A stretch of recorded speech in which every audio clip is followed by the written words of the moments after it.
When we go away to Camp Elmwood, it is like a magical time. And I don't want to make this sound, like something that's really out there or hard to understand. Because I think if you think about it, you could imagine why this would be such an important and magical time for your child and for us as a staff and our community.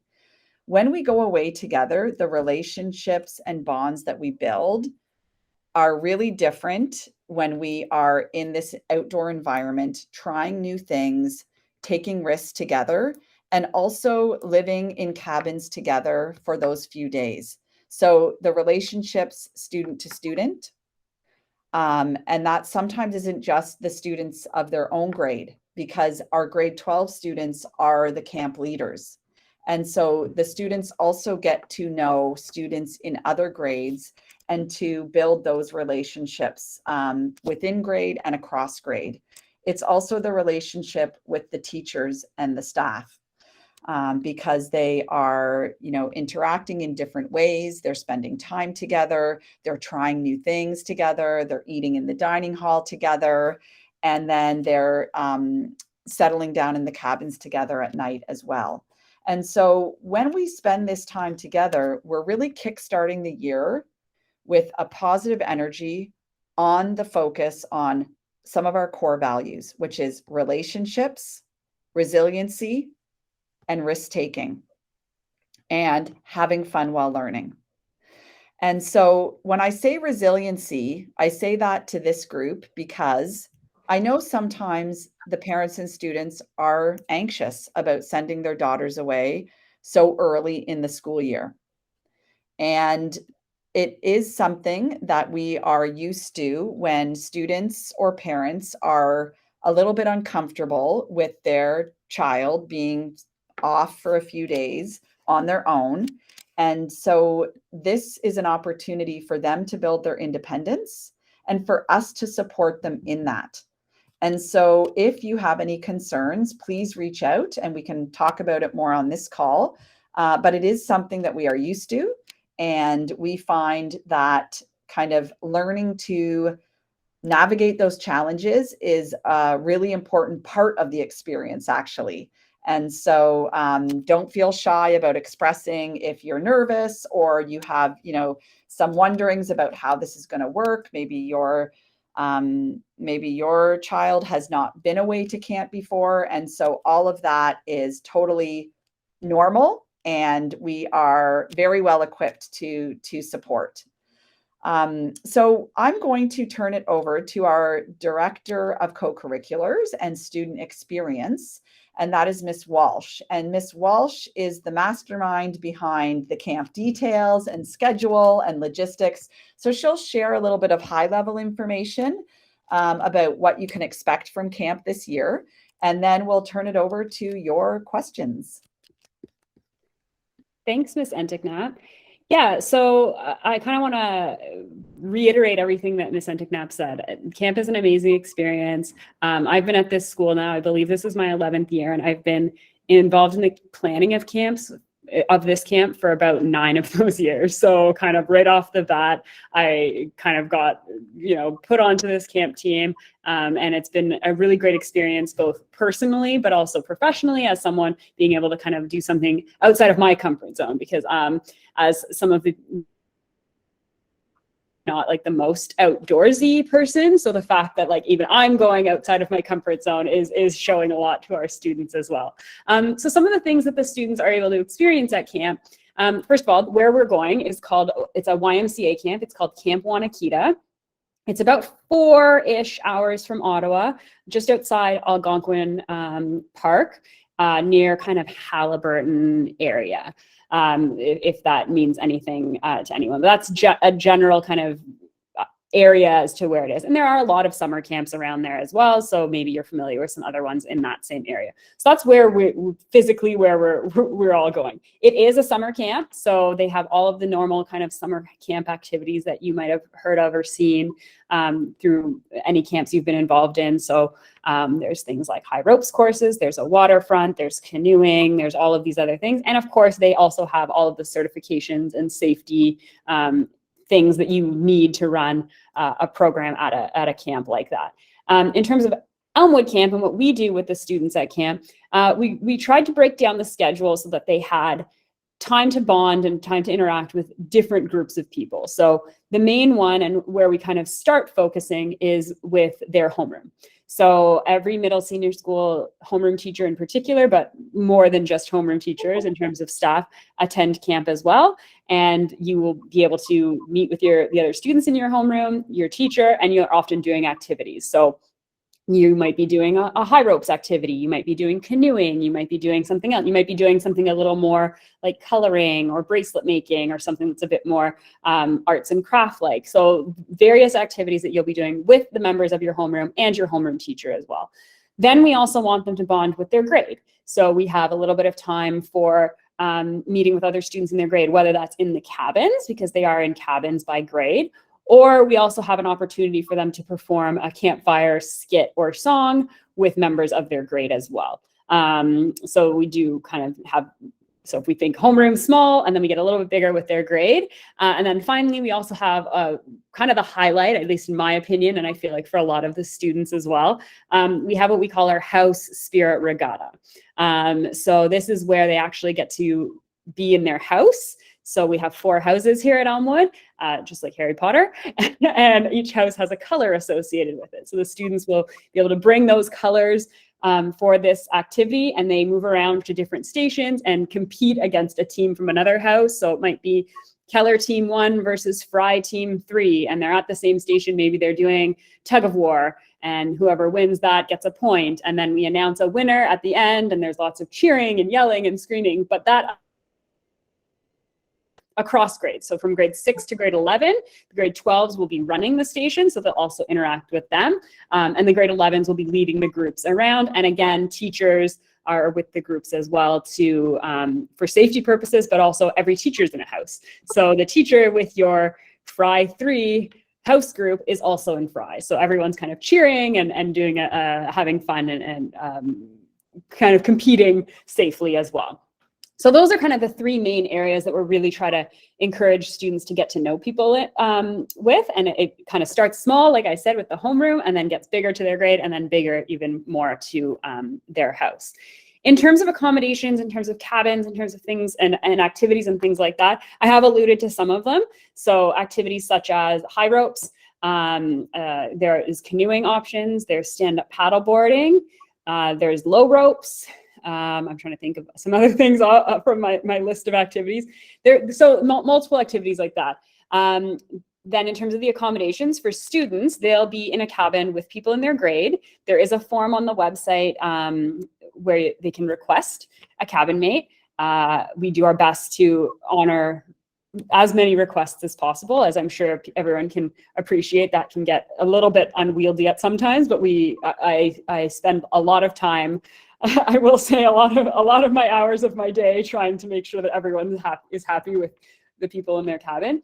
And in their cabin as well is a grade 12 counselor. So we are not just leaving them alone in their cabins. They have a grade 12 counselor as well. The cabins at Camp Wanakita have a main room with all the bunks for the students, and then they have a little separate room, still in the same cabin, but just kind of a little bit separate for the counselor to be in as well. And they also, the large majority, from my understanding, have showers and bathrooms right inside the cabin that they're able to use as well. If they don't have one right inside the cabin, it's just right outside, kind of right nearby, right next to it. And the students that'll be in those cabins, if they're not all able to have a bathroom right in their cabin, we'll put the older students in the cabins that have the bathrooms just outside. So that would be the grade 11s. I go up early with some other members of the camp team, a day early, so that we can actually train these grade 12 students. We're not just throwing them in there and expecting them to kind of solve all the issues. We kind of give them a little bit of leadership training, a little bit of counselor training on that first day before anyone arrives. We talk about issues. We talk about how to solve things like homesickness. What do you do? How do you manage that? If people don't want to participate, if people are feeling left out, how can you manage that as a counselor?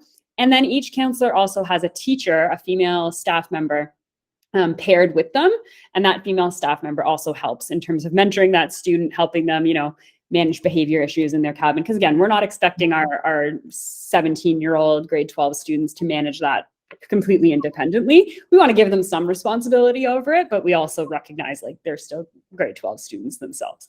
So that's a little bit kind of, I don't know if I missed anything, Miss E. I don't know if you think, I think I pretty much covered it all. And then we come back on the Wednesday.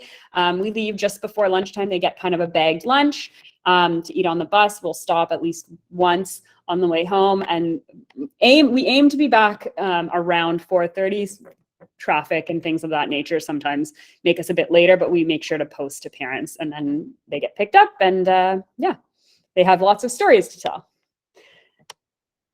I don't know if there's anything else you wanted me to cover, Miss Irwin-Jackson or Miss E. No, I think that's great. So we can turn it over to questions now. If anyone has a question, you can feel free to unmute yourself and ask the question, or ask it in the chat or in the Q&A.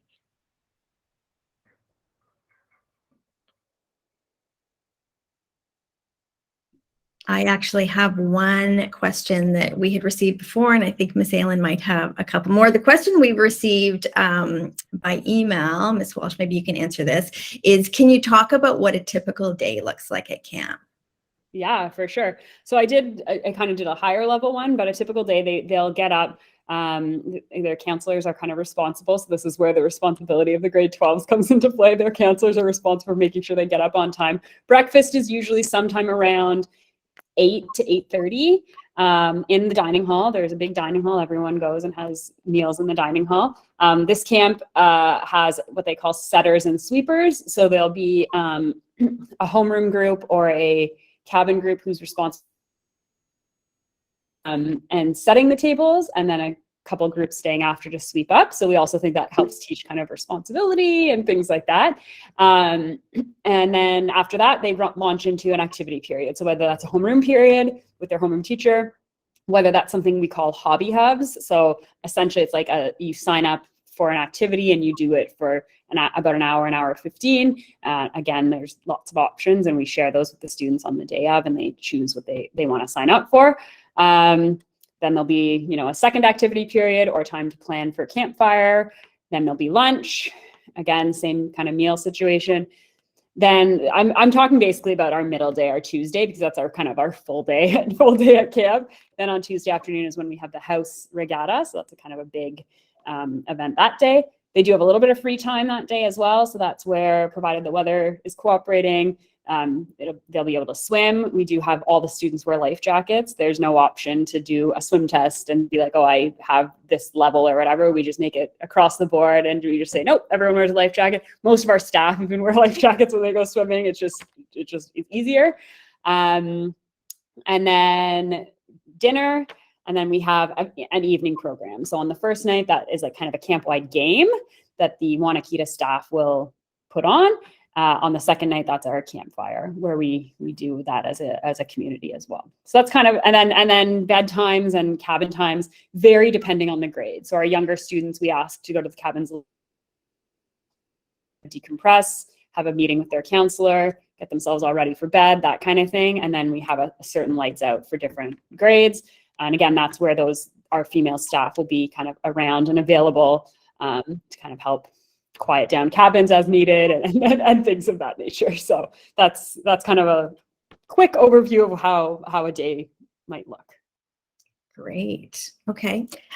We have a couple questions in the Q&A, a couple questions in the chat. So let me ask the Q&A ones first, because I don't think everyone can see those. So the first one is, what is the policy regarding cell phones? I can answer that, Mr. Irwin-Jackson. So we do ask students to not use their cell phones at camp.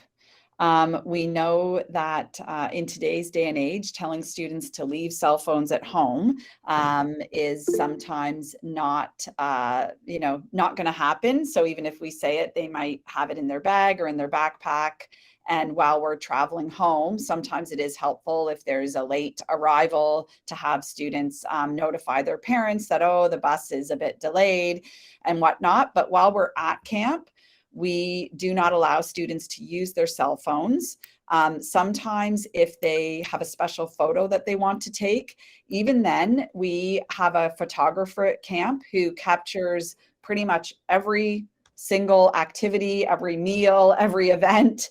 And then we share all those photos with the community. So we are really trying to get them to disconnect and to not be on their phone. If there's an emergency and a call needs to be made to a parent, we will use a staff phone or a landline at the camp to make that call and help the student do that. But the point here is that we're in nature. We are connecting with people, with friends, with new friends, with staff members, and we do not want students on their social media or on their cell phones. So we really make an effort to say, hey, leave it at home if that's good with you. And if you're not going to leave it at home, then we don't want to see it. And if we do see it at an unauthorized time, we will take it away. So we're actually pretty strict about it, because the whole point is that we want them to be immersed in the experience of being at camp. Perfect. That's great. Yeah. Yeah, go ahead. I have a couple more. Sorry, Ms. Walsh, did you have something to? I have a couple more questions in the Q&A that I can group together, and they're around packing. So what should they pack, and in what should they pack that? So there is a packing list on the Camp Elmwood site on the website. So where you can access the forms as well. There's a pretty detailed packing list. It goes through how many of each thing you need. It goes through the items, but you would need kind of your clothing. And again, it's broken down even into like shorts, pants, pajamas, et cetera, et cetera, et cetera, toiletry items. Everyone does need kind of maybe the different things that people need are obviously need a sleeping bag or some sort of bedroll. They do have bunks, obviously, so you don't need like a sleeping pad or anything. People can bring them one if they want, but you definitely need a sleeping bag and bedding of that nature. Sometimes people like to bring a fitted sheet just to put over the bed, but that's completely optional. I personally just bring a sleeping bag. I believe Miss E also just brings a sleeping bag. And then in terms of the bag to pack, and this is where it always gets tricky, students do have to carry their own bags to and from their cabins. So when they arrive, they have to bring their bags to wherever their cabin might be located from the bus. And when then they leave, they have to bring their bag from their cabin all the way back to the bus. So making sure that it's something you can carry is key. So whether that's a backpack, whether that's a duffel of some sort that you can sling over your shoulder, kind of packing smartly in that way to make sure that you can actually carry it. We obviously have the grade 12 counselors who can assist somewhat, but they shouldn't be lugging, 9 or 10 people's bags to their cabin. It really should be up to the student to be managing their own bag. Is there anything I forgot, Meg, Missy? No. Great. Okay, now I think we can go to the questions that are in the chat. So, Ms. Walsh, I don't know if you can see those. How many people are there in each cabin? Yeah, so at Camp Wanakita, their cabins are pretty much standard. And 11 students plus 1 or 2 counselors, depending on the grade. We try as much as possible to have middle school grades have 2 grade 12 counselors. And then the senior school grades tend to have 1. It really just depends on numbers. But that would be, average would be around 10 students plus a counselor or 2. And then vegetarian meal options. Yep, any sort of dietary restriction is fine. We have some staff members who are vegetarian as well. We have different people who have different dietary needs, and camp is fine with pretty much anything. We just have to obviously let them know in advance. So kind of the sooner the better, but they've assured us that, again, because they're a summer camp, right? So they're pretty used to dealing with all sorts of dietary needs. What is the bedtime for high schoolers? So for the oldest ones, the 10s and 11s, I believe the time we have them in their cabin is 9:30 is when they have to be in their cabins. But once they're in their cabins, we're not like, okay, you're going to bed at 9:30. It's like they have some time to go through the schedule for the next day. Their counselors will kind of talk about how the day went. So it usually ends up being another at least 45 minutes before they actually kind of turn the lights off and they're starting to settle and be quiet. We tend to say like we like the camp to be quiet by about 11 at the latest. Our middle schoolers go in definitely way earlier than that. They go in at 8:30 is when they are in their cabin. And then it kind of builds out from there. So 6s and 7s have one time, 8s and 9s have another, and then 10s and 11s have another, just to stagger it a little bit. Okay, that's great. I see the question about the consent form, and Ms. Walsh also mentioned the packing list. So all of that information is found on the parent portal. So if you go to the parent portal, which is, if you go to the homepage of the website, there's the community section. If you scroll down to parent portal, we've actually made Camp Elmwood one of the, you'll see it in the kind of navigation on the left-hand side, and that has links to all the forms. It has links to the packing list, and it has a link to the cabin mate request form. I just wanted to quickly say one more thing. Sorry, I was just thinking about the bedtimes. I know sometimes that might seem earlier than your child goes to bed at home, but we find that because they're so busy all day and they're like trying new things and out in the fresh air, like we don't really want it to be much later than that because they're pretty tired by the end of the day. So it might seem a little bit early, but it's actually, it works in terms of what they're doing. I am going to jump in on the question about ebooks because it actually connects to the cell phone piece. So what I do want to say is anything you bring to camp, there is a risk of it being lost.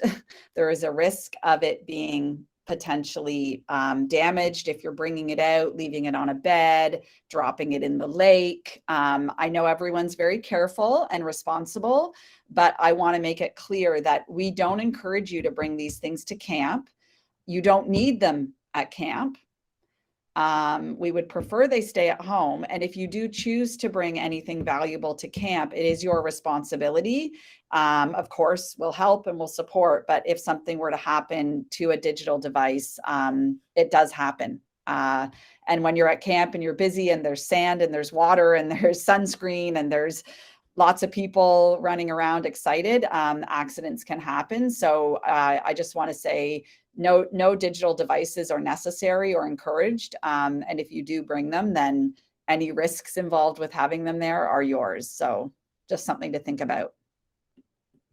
I saw the question about alternatives for canoeing and swimming, if people are not familiar with canoeing or have never or not comfortable swimming. So in terms of canoeing, there are often students who have never canoed before, and the Wanakita staff obviously are trained on how to teach canoeing. So it's actually an opportunity for them to kind of get in a canoe and learn. And yeah, maybe they won't be great at first, but they'll be paired with a student who maybe is more familiar, or maybe they are with the teacher who might be familiar. There's plenty of our staff who maybe have never even been in a canoe or aren't comfortable in a canoe. It's an opportunity for them to learn. In terms of swimming is not mandatory. So if students don't want to swim, if they're not comfortable swimming, that's totally fine. And there's plenty of other activities to do at that time. There's archery ranges that'll be open. There's other options for students to do during that kind of free time, free swim session. It's never just going to be like, oh, we're all going swimming now. It's always going to be as an option. Even if a homeroom time, let's say, had their activity was swimming, there would still be the opportunity to just kind of like sit on the dock and you can chat with your friends while they swim, or maybe some of your other friends don't want to swim, or your homeroom teacher's not swimming. And so there's definitely, no one ever has to swim for sure. That's great. We have one more question from the Q&A, which is around the COVID policies and procedures at camp. So I can start to answer that. First of all, of course, we will ask everyone to self-screen and prior to departure. And if you do have symptoms and are unwell, then unfortunately, we will be asking you to not attend in order to keep the community healthy and safe.